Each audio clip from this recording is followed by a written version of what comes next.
Today we're talking about the strength that started as survival. Yesterday we talked about the gap between managing a living and the machine's inability to do the latter, however well it does the former. And today we go back to where the machine learned its most useful programs.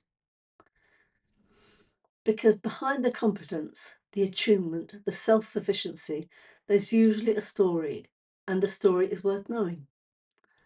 There are two kinds of strength. The ones you developed because they interested you, the skill you pursued because it fascinated you, the capacity you built because you chose to. These sit uncomplicated. But then there's the other kind, the attunement that developed in a home where the emotional atmosphere was unpredictable, where reading the room accurately mattered in ways that went beyond social grace. The competence that developed when things fell apart regularly and someone had to hold them together. And the self-sufficiency that developed when needing things reliably produced outcomes worse than going without.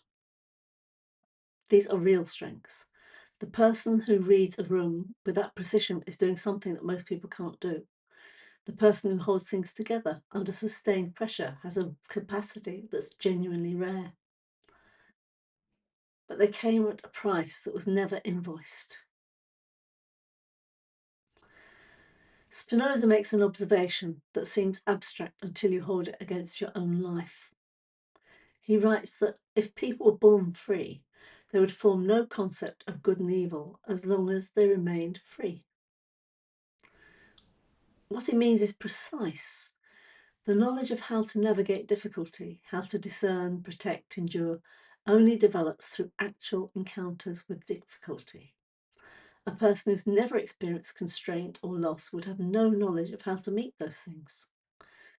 The strengths that started as survival are a kind of knowledge that couldn't have been acquired in any other way, and they meant survival.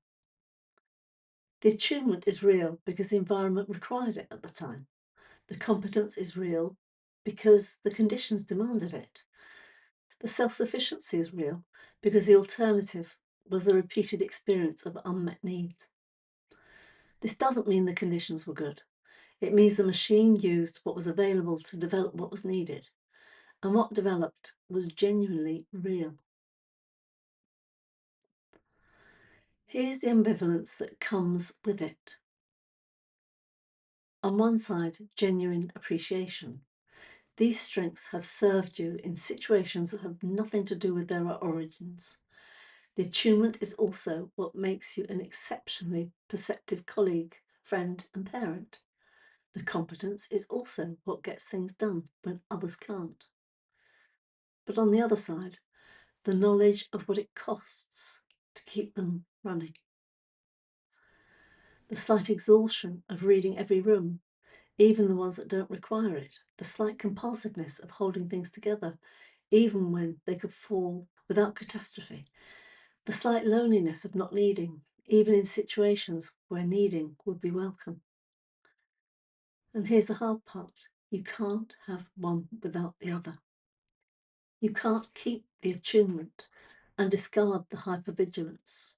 They're the same mechanism. You can't keep the competence and discard compulsiveness. They arrive from the same pattern. You can't keep the self-sufficiency and discard the wall. The resourcefulness and the distance were built together. The package is the package. So, if what I've described today sounds like something that you're interested in, the deconstruction practice works with exactly this. I'm for a free half-hour introductory session. You can book it on Calendly, and I hope to see you soon.